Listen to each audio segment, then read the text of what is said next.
Nick, welcome to the Book Thinkers Life-Changing Books podcast. How are you doing today?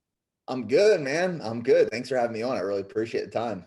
Yeah, I'm excited for our conversation today. For those that are not familiar with you and your YouTube channel, your online presence, or your business, can you introduce yourself to everybody? Yeah, so name's Nick Bear. I'm originally from Central Pennsylvania area, and that's where I went to college. That's where I started my business, Bear Performance Nutrition. I started my business when I was in college, right before joining the military, actually a year before joining the military. And I started a business thinking that I was going to make a lot of money right away. And I learned, just like many other entrepreneurs, that it's not necessarily the case. And there's years and years and years of failure and hardship and struggle. And through my time in the military and growing a social media platform simultaneously and kind of documenting my role as an infantry platoon leader and experiences in the military, as well as building a business on the side, people started following this journey and what I was sharing. And after transitioning out of the military, 2017, we scaled the brand even more. And now we're at a point where we're located about 20 minutes north of Austin, Texas. We're in 25,000 square feet of warehouse and office space. We have 25 employees, and it's just been a great journey. It's been a great story so far. Well, I loved how you documented the journey in the form of the book, 25 Hours a Day.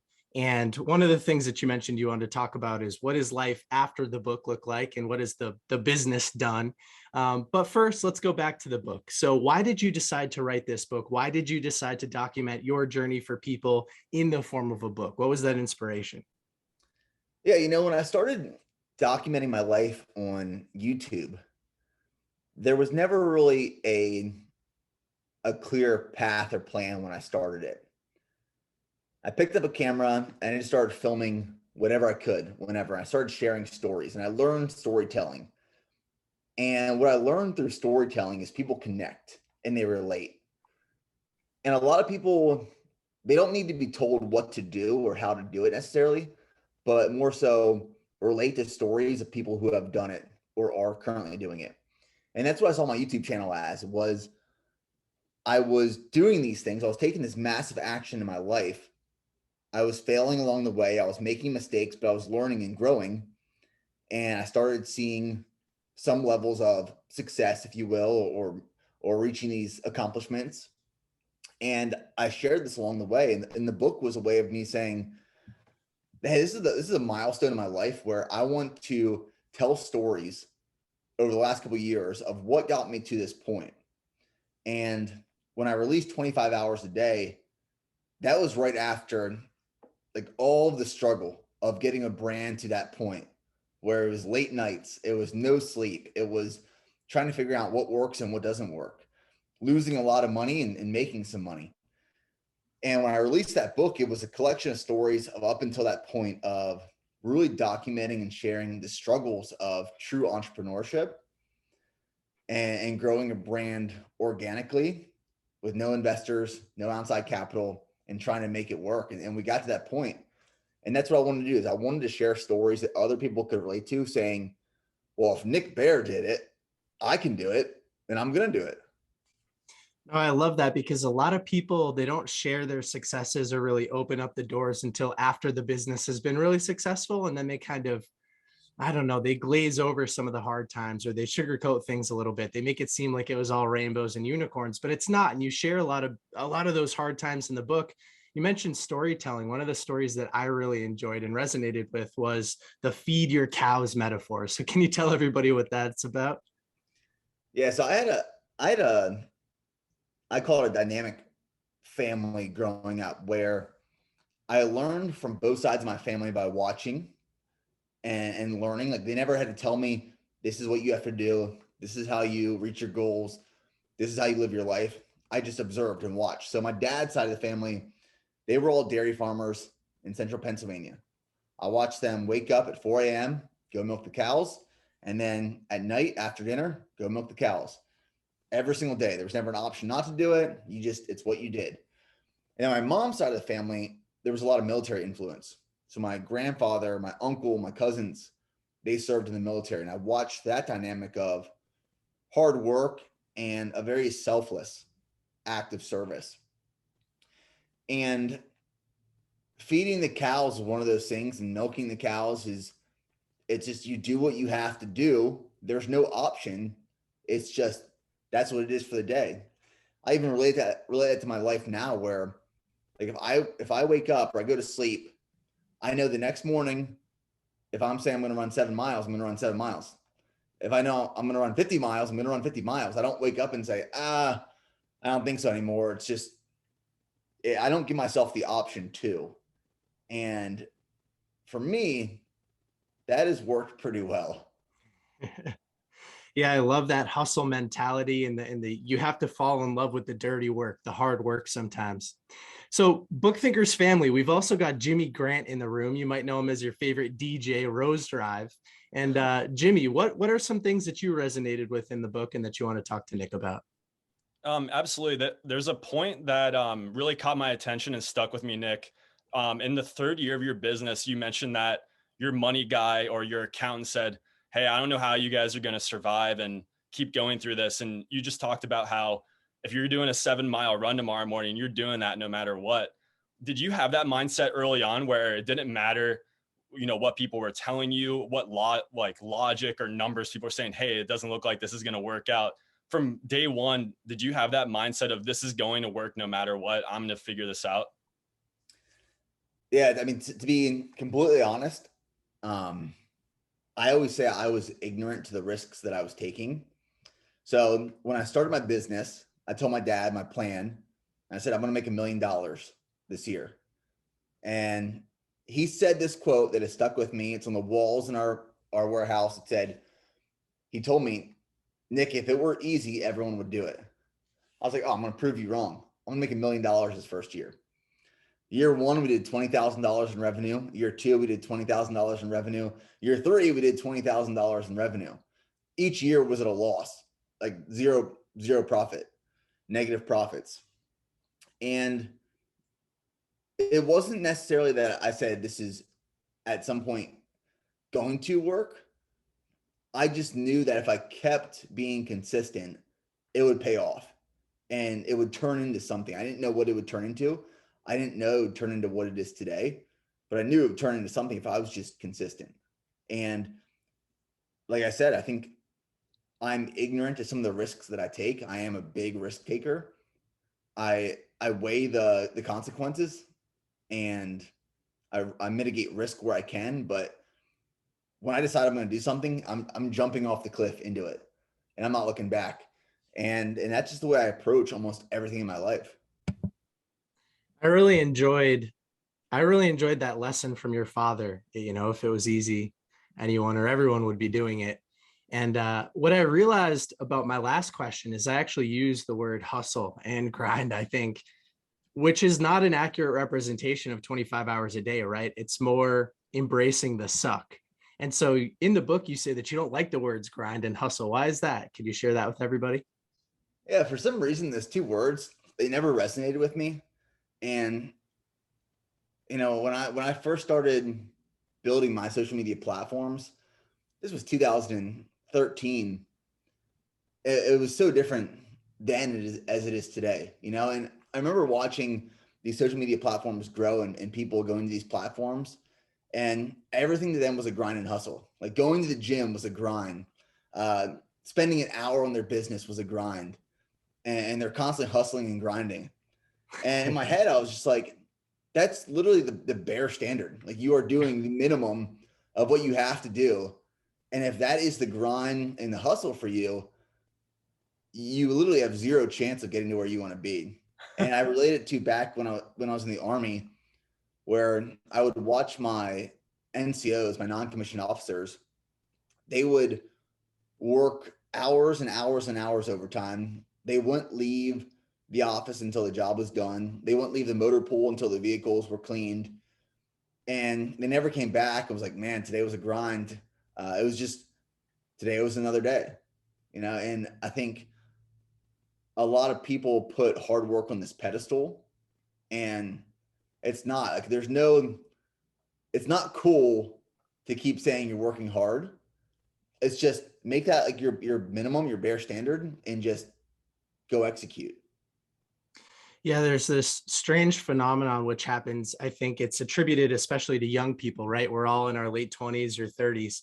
And people say, you know what, young people don't hustle or they don't work hard or whatever the case is. And sometimes that's true. Like in Can't Hurt Me by David Goggins, he says, you need to become uncommon amongst the uncommon, because being uncommon isn't really that hard these days. A lot of people are lazy. They're watching Netflix. They're just sitting back and relaxing. And that's what I really love about the feed the cows mentality. It is what it is. It's hard work. You have to show up and do it every single day. And there's no other option. Yeah, I've completely adopted that to every part of my life. And it just is consistency. I say this thing, consistency compounds. And it's true, because when you just show up, like every day, you're not going to show up and do something crazy. It's not like I'm running 100 miles every day. I'm not going and doing these crazy things every day, but I'm just very consistent with the things that I do. Like every morning, I know I'm going to go run anywhere from 7 to 10 miles. I'm going to eat a healthy diet. I'm going to stay on top of my hydration. I'm going to lead my team. I'm going to try to learn something new. I'm going to work to build my business. Like I'm just chipping away slowly, but I'm so consistent with it that these massive returns happen every year. Well, Nick, you are a very successful business owner, but you're also this insane athlete. And so you're a big guy and you're about to attempt the Leadville 100. You're about to crush the Leadville 100. So tell everybody a little bit about that challenge and what it is. Yeah, like the last 2 years of my life have been a massive endurance block. And what's funny is in 2017, my last day in the Army, I made a YouTube video and I said, I will never run a day in my life again. And then about 4 months later, I was running the Austin Marathon. And then after that, I signed up for another marathon and then an Ironman triathlon and then another Ironman. And then I ran a sub 3 hour marathon. And then I was like, you know what? I'm going to put my name in the hat again for Leadville 100. So the Leadville 100 is this very famous ultra marathon in the Rocky Mountains of Leadville, Colorado. It happens every year. And it's a lottery system. So tens of thousands of people put their name in this hat to run this race. And I think like 800 and 900 people are selected just by like, there's no, it's luck of the draw. The last like 4 years, I put my name in this drawing, this lottery. And every year I put my name in, not expecting to get chosen. I'm just like, I'm just going to put my name in. And if it happens, it happens. If it doesn't, it doesn't. Well, this year was the year my name got pulled. And it's like very anticlimactic where like you get this email and it just says like, you were selected, see you in Leadville. And I got this email. I was like, man, is this it? Did I get selected? And yeah, so that was a few months ago. I finished up my triathlon prep in May. And then we leave for Colorado this coming Monday. Leadville 100 is August 21st to August 22nd. You have 30 hours to run 100 miles. Elevation starts at around 10,000 feet and you get up to like over 14,000 feet. It's 50 miles out, 50 miles back, and it's going to be amazing. Jamie, does that make you want to run 100 miles? Absolutely not, but I would love to one day, just not in the Rocky Mountains for the first time. Nick, something I'd like to really ask, from 25 hours a day, you alluded to the fact that successful people are able to always keep the light at the end of the tunnel in mind, despite how dark and dreary things might be in a specific moment. And I know last year, multiple times you had races canceled on you because of COVID and you're trying to get ready for the Boston Marathon. How did you keep that light in your mind of, I'm still going to qualify. I'm going to figure out how to run a sub 3 hour marathon, qualify for that, and how that has built to, you wanting to do an ultra marathon like Leadville 100? Yeah, I mean, I think this is something that a lot of us struggle with, but I think that I'm pretty good at it, but I'm always working to improve.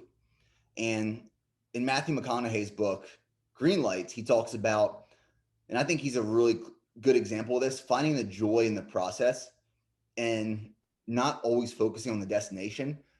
I think a lot of times, so many people are focused on the destination that they forget to enjoy that process. and I'm guilty of it too. Like there are times when I have to pull myself away from the situation and realize I'm not present in what I'm currently doing. I'm just focused on where I'm trying to get to.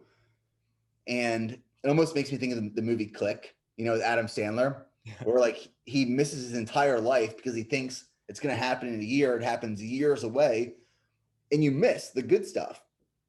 So I try to really focus on finding joy in the present and what I'm doing and what I'm learning, the experience, but also what other people are learning through me as a guide. And that's what I try to focus on, is finding the joy in the process. It's hard. I'm not saying it's easy, but really like actively trying to focus on that. That's been big for me too. Moving to process-based goals rather than outcome-based goals. And in terms of business, we have a lot of young professionals in the audience. One of the reasons that people follow Book Thinkers is to find book recommendations for entrepreneurship and small business. And so you're a small business owner. You talk a lot about overcommit and over obsess. What does that message mean to you, and how can it be applied to small business? I think it's in a nutshell, it's going all in on the things that you want to do and accomplish. So when there's something I decide that I'm going to do, there's a lot of people that will talk about these things, like talk about the things they're going to do one day or the things that they want to try to work towards, but they really truly have no intent of ever putting that into action. I'm the type of person where if I say something, like my entire team knows it, by the afternoon, I'm already starting the process. I'm already putting into action. So overcommitting, over obsessing is when there's something that I want to do, or I decide, when I truly decide this is what I'm going to do, this is what I want to do, I flip a switch and there's no turning back. I'm all in. And then it's all I can think about until the systems are in place. Now, when I say this, I'm not saying I'm obsessing over it until it is accomplished, right? Because going back to, we're still trying to find joy in the process. But you also have to set up the systems and infrastructure to facilitate that goal, that objective. So I'll obsess on building the team out, delegating responsibilities, setting a timeline, setting intent and expectations, and then letting the team work. And it's not micromanagement. It's not just waiting for that day to come. It's finding the joy in the process, but going all in and not turning back. What advice do you have for young professionals that are looking to start a business? Because you've been entrepreneurial kind of since day one. I learned that in the book. You've been messing around with different projects and kind of getting your hands dirty in different areas of life, always with the intent of kind of overcommitting and over obsessing on them. And so when is the right time to start a business? We know, and I guess I want to layer one other thing. So it's a big question. Michael Gerber in the E-Myth Revisited says that 95% of small businesses fail within the first 5 years. So you said earlier, you've got to be a little bit ignorant to start a business, right? You're rolling the dice with a 5% chance of success. So how did that work for you? And what advice do you give to small business entrepreneurs that are looking to start their first business? I don't think it's ever too early to get started. If your business fails in the first 5 years, make it work in the first 10, right? Like my business failed for the first 3. I didn't take a paycheck until the first 5. And we really didn't start making good money until year 6. And I don't think there's ever a perfect time or a right time to get started, because you're never going to have all the answers before you get started, right? Like you're going to mess up a lot. The best thing you can do is find a mentor and start learning and just start getting your feet wet and trying things out and finding what works and what doesn't. But at the same time, I truly believe that not everyone's meant to be an entrepreneur. I think it's like a cool term right now, like to be an entrepreneur, especially serial entrepreneur. And to be honest, most of the serial entrepreneurs I've met, most of their businesses are failing and suck. And like, there's one that's good. Yeah. And I think it's like this cool term. It's this cool thing. It's like you're your own boss, but it also comes with like a lot of responsibility, and you have to be willing and able to step up and be a leader and develop teams, I have a lot of friends that are business owners that I talk to. And I was talking to a friend last night who's a business owner, and they're about the same size as us. And he was saying, as a CEO, the hardest job for him is managing the people. And my response was, well, you have the wrong people, right? Like you don't have any leaders within the organization. You shouldn't be managing 25 people. You should be managing like 4 or 5. And then they have teams under them. So the military taught me a lot about echelons of leadership and setting up teams and delegating responsibilities and establishing task, condition, standard, and intent. So that was very beneficial for my business, entrepreneurship. But going back to it, I don't think everyone is supposed to be or can be an entrepreneur. I truly believe that. Jimmy, you have military experience as well. Has that helped translate into your personal brand and business too? It definitely has. Yeah, Nick, something I'd like to really ask is about your time in the Army when you first really got things going with BPN. I know that, you were in South Korea, you were working long hours. Your brother Preston was in Texas, really holding down the fort with a lot of the day-to-day operations.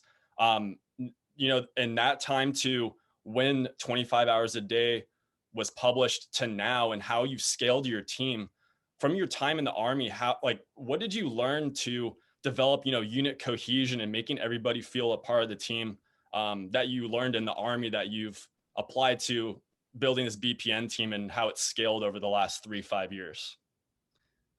Yeah, the biggest things that I learned as a platoon leader in the Army that correlated business, one, communication.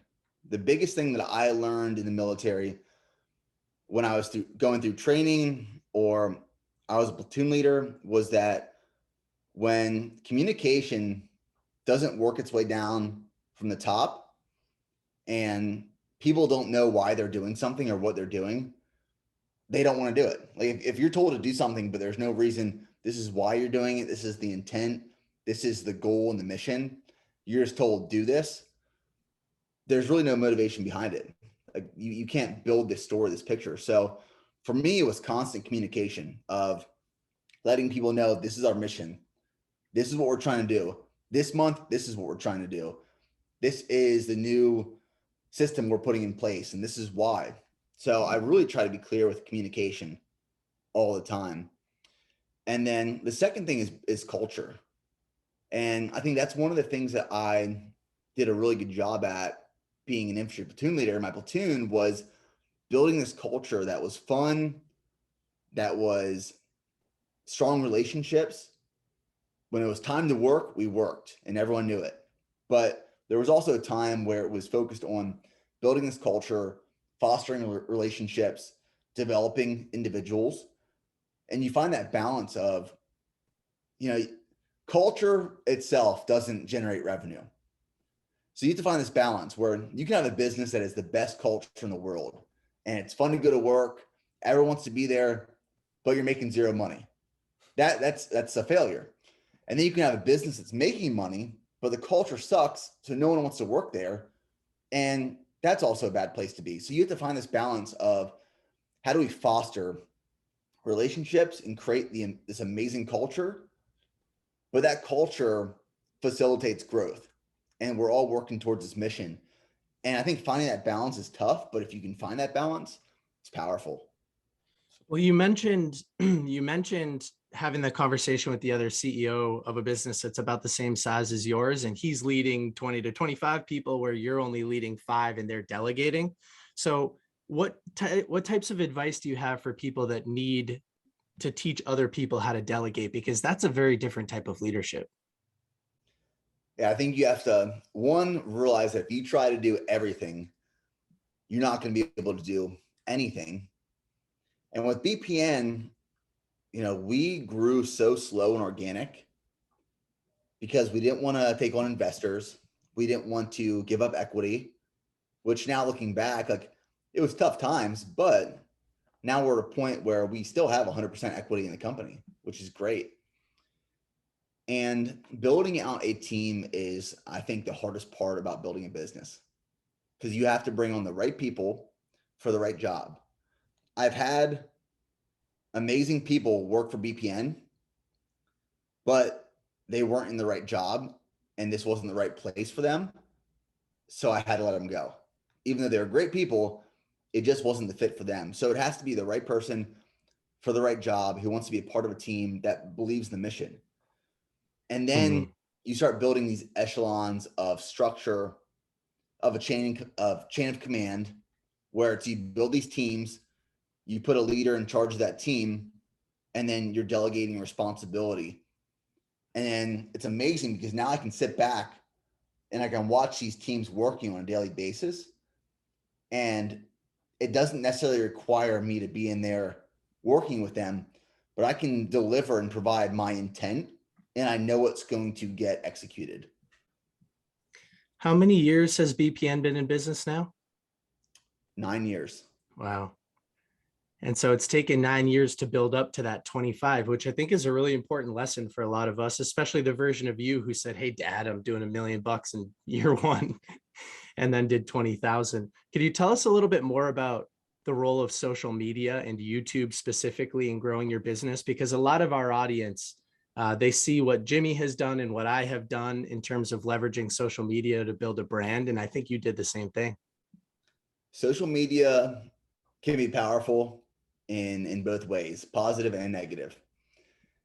And I think that people believe that it's just the numbers that generate the revenue. Like if you just look at the followers or the subscribers, people think that those equate to dollars, and it's not always the case.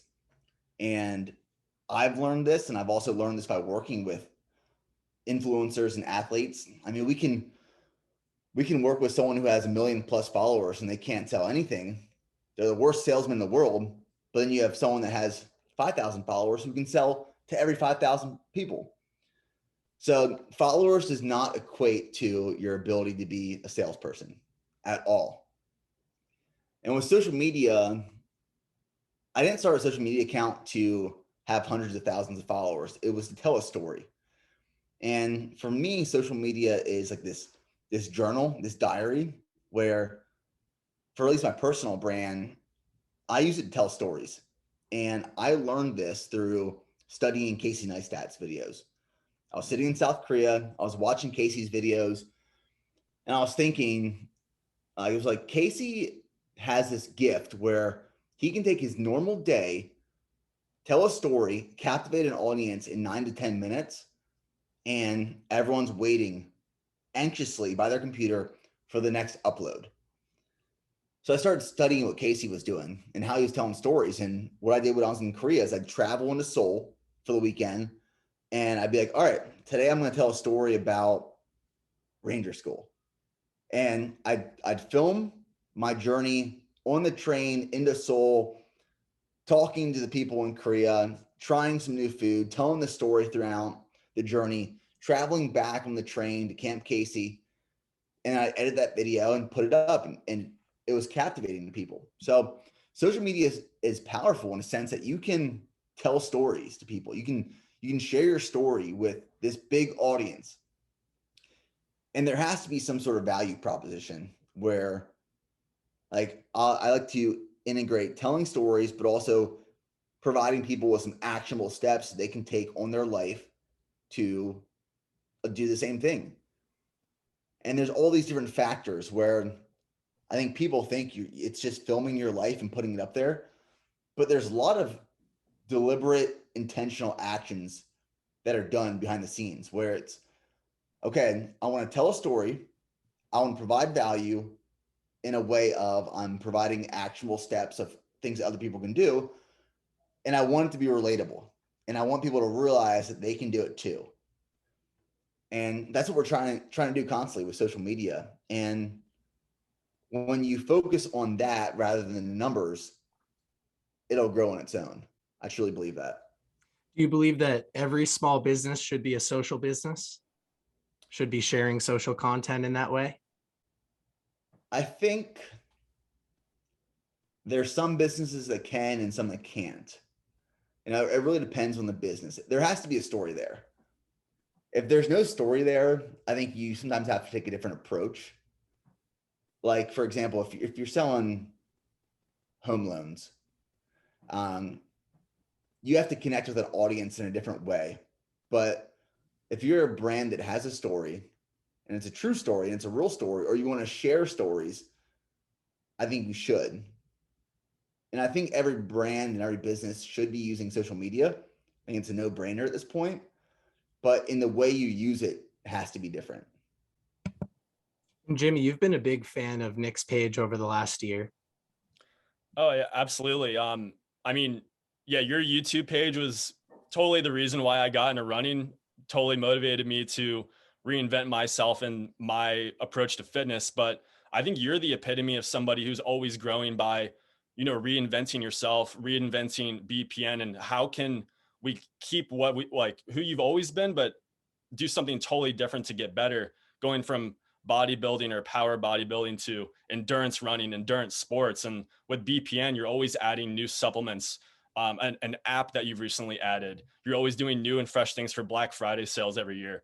Do you have a thought process that you do on a base, like a quarterly basis or monthly, where you're like, how can I think ahead to reinvent the next wave of Nick Bear or BPN? You have to be forward thinking. And as soon as you become complacent and comfortable, you're already falling behind. So I think a clear example is, as soon as I'm done with one event or one series or one campaign for BPN, we've already been planning the next two. We're always thinking 2 steps ahead. And that's why a lot of brands, personal brands or businesses, die and fall behind, is because they think, I'm going to do what I've always been doing and it works. And if people want to be a part of it, they can be a part of it. But if they don't have to. And that mindset of saying, I'm going to do this, hop on board or don't, and trying to push forward doesn't always work. You have to keep reinventing what you're doing, because the consumer market is changing, trends are changing. And if you are ignorant to that and stubborn to that change, you won't grow either. So it's constantly thinking 2 steps ahead. What is the next thing? I mean, we're already thinking 2 years out, 2 to 3 years out with BPN. And we're planning things that people won't see for 3 years. But you have to keep doing that. That's pretty interesting. I like to hear that you're thinking 2 to 3 years out. I read recently that Bezos was always 3, 4, 5 years out, which is pretty crazy to think about. So the importance of forward thinking, but one of the most practical things that I listened to in the book, because I listened to it on audio, was backwards planning. So forward thinking, but backwards planning. What's your backwards planning kind of whiteboard metaphor? We use this in the military, and it's one of those things that it's common sense, but so many people don't put into action, right? So like backwards planning, if you have this whiteboard and on the left side of the board is where you're at today, the right side of the board is where you want to be, like your big goal. For us, like right now, it's $100 million company. In between where you're at today and where you want to be, there are some milestones and some things you have to accomplish to get there. So you start making a backwards timeline of, okay, from this big goal, $100 million, probably a year before that, we have to make sure we do this. We probably need this many employees, this many departments filled, these many wholesale accounts. We need to be shipping out this many orders. So that means our warehouse needs to be this big, and fulfillment operations need to be able to operate and fulfill this much. A year before that, we need to be at this point. Maybe we have these events covered and we need this many people coming to our website, and our conversion rate needs to be here in order to meet this revenue mark. And a year before that, there's another goal. So then you fill in, okay, there's all these little micro things you need to do to reach these bigger milestones in order to get you to the X. So that's backwards planning in a nutshell. And we would use it for like military operations, planning a mission, and then backwards planning. Okay, well, at this point, we need to be at this checkpoint. At this time, we have to be at this checkpoint. Before we step off, you have to make sure you have all your equipment, all your gear, this stuff packed for 3 days. stuff like that, but you can make it.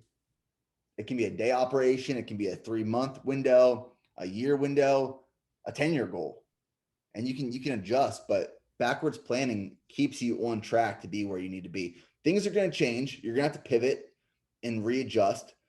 It's never perfect, but it aligns the things that you need to do to hopefully get to where you want to be. Yeah, I love that. It backwards planning allows you to act with intention in the present moment. It's funny, people often they'll read a book or they'll choose to read a book without any intention. Why are you reading that book? What are you looking to get out of it? And the same thing happens, I think, with a lot of small business owners. Why are you focusing on that today? Why is that your priority? Does that line up with where you want to be in a couple of years? And so for people that want to read this book for business advice, there's a ton of it.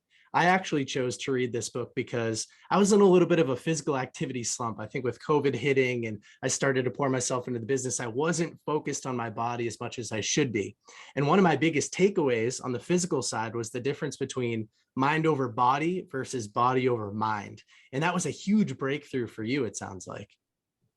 Yeah, and I learned that really through Ranger School. Like Ranger School for me was this experience where it's a 61-day course, and I thought I was going to go straight through.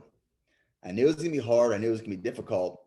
I failed 2 phases, which put me there for 145 days. And I lost like 35 pounds. I went in looking one way, came out looking another way. But my mind completely shifted and changed during that experience. And it's one of those things that your mind changes and shifts after the experience, but even more years afterwards when you keep reflecting on things that you experienced or were challenged mentally and physically with.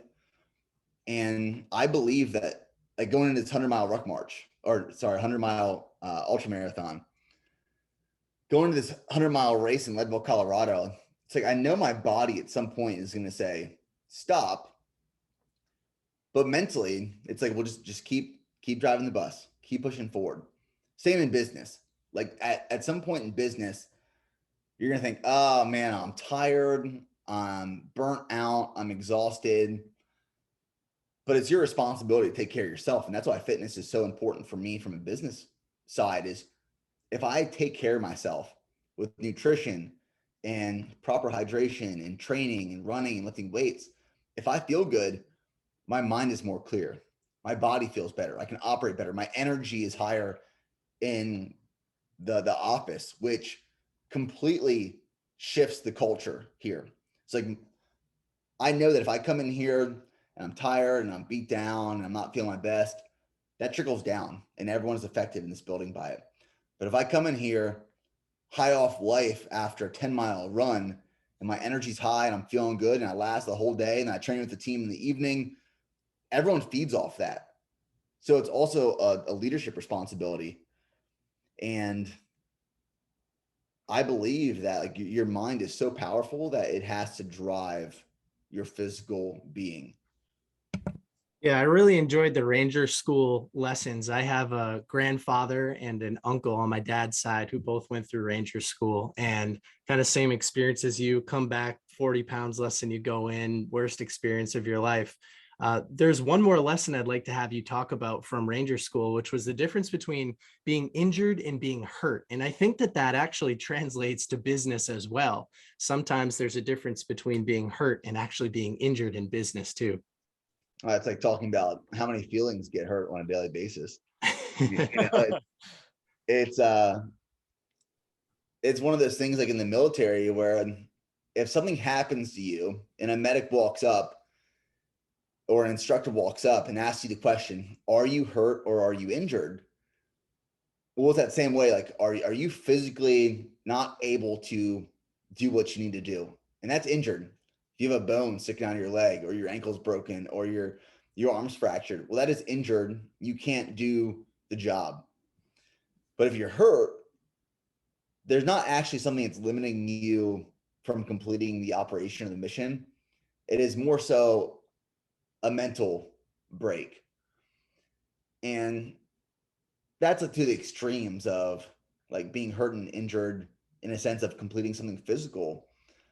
But from a business side, it's the same thing where I think a lot of the time, you see this on social media or in business, decisions are made emotionally. And when you make decisions on an emotional basis, it is typically the wrong decision. And that's like a hurt mindset.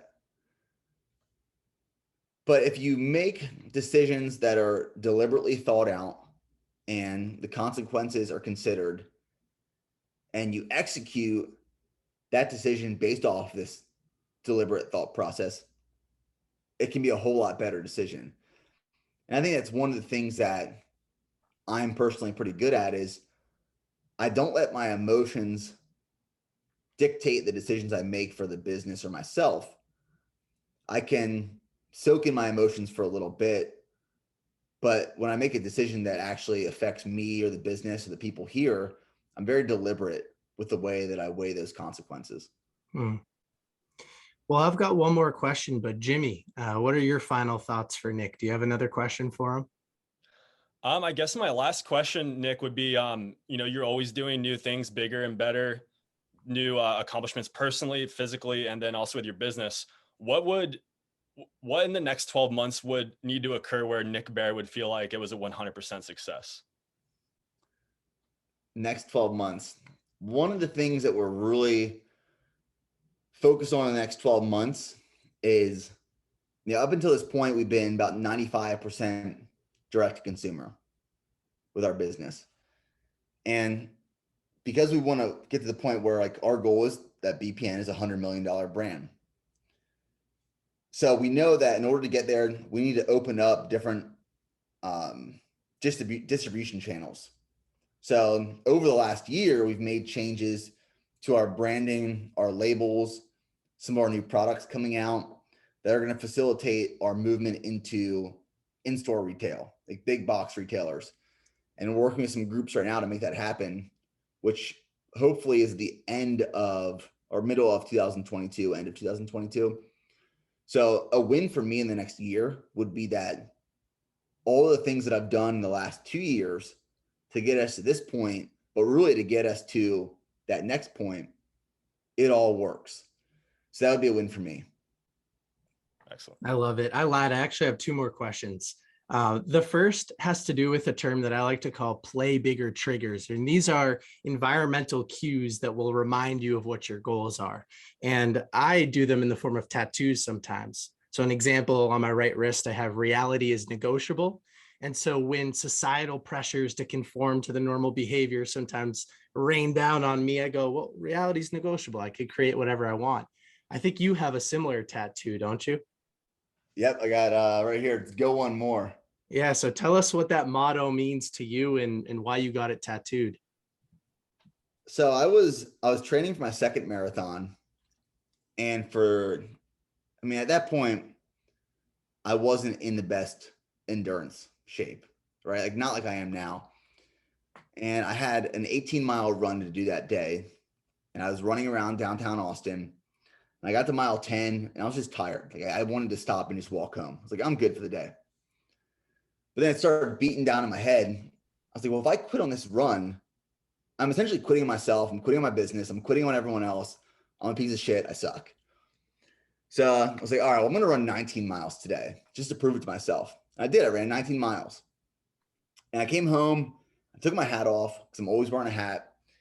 And on the bill of my hat, I wrote one more in Sharpie. And I took a picture of it and I posted it on social media, not thinking anything, no context, just one more. And what happened next was thousands of people sent me DMs of their hat that said one more on the bill. I was like, man, this really like struck a chord and a nerve in a lot of people's mind. And that thought of, well, this is so relatable to people. People need this to push forward. I need this to push forward. One more turned into go one more. And that just became our thing. That was like, that stuck. And I realized like, so many people connect with it because it doesn't always mean, it's not go one more in the gym. It's not do one more rep, but it's in everything you do, go a little bit further than you think you can. And what happens is you're not going to see the result in a day, 2 days, 1 week, 1 month. But when you do that on a consistent basis, you go one more on a regular, consistent basis, that compounds, and you are so much further in the long term than you would have ever been if you just would have stopped at where you thought your potential was. And that's where go one more was kind of born. Yeah, compounding is my middle name, so the podcast listeners will love that. So here's my last question. In the book, you referenced the fact that you read some business books so that you could kind of get acquainted with this world and start to build your business. So are there any that stuck out as the most useful or practical for you? When you think of the books that you've read, are there any recommendations that you give other small business owners? Yeah, let me pull up my Audible account real quick. I'd say recently, some of my favorites, and sometimes books come to me at the perfect time of my life when I really need them. So I think the best example of this is when I was reading The Hard Thing About Hard Things by Ben Horowitz. That came to me at a point in my life where I needed it the most. And it allowed me to make a business decision that was absolutely essential for growth. Another one that I recently finished by Tim Grover, Winning. Highly recommend Winning. And then The 5 Dysfunctions of a Team has been a really good one. And I'm a big fan of Donald Miller for his ability to tell stories, like the story brand. And when he talks about focusing on being the guide rather than the hero, that is something that we have adopted in our business and seen a lot of benefit from. Amazing. Well, Nick, thank you so much for jumping on the podcast today with us. And I hope that listeners got a great introduction to your book and they can make that determination whether or not it's going to be a good fit for them. For people that want to learn a little bit more about you, where should they go? What should they do? Yeah, you can start by going to nickbare.com. It's BARE. On Instagram, it's Nick Bare Fitness. On YouTube, if you just type in Nick Bare, a bunch of my videos will pop up. I have over 700 videos on YouTube. And then bpnsups.com is where my company's website is. There you go. Some pre-workout right there. Highly recommend it. Well, thank you so much again. And if you ever need anything, let us know. Thanks, guys. I appreciate it. Thanks, Nick.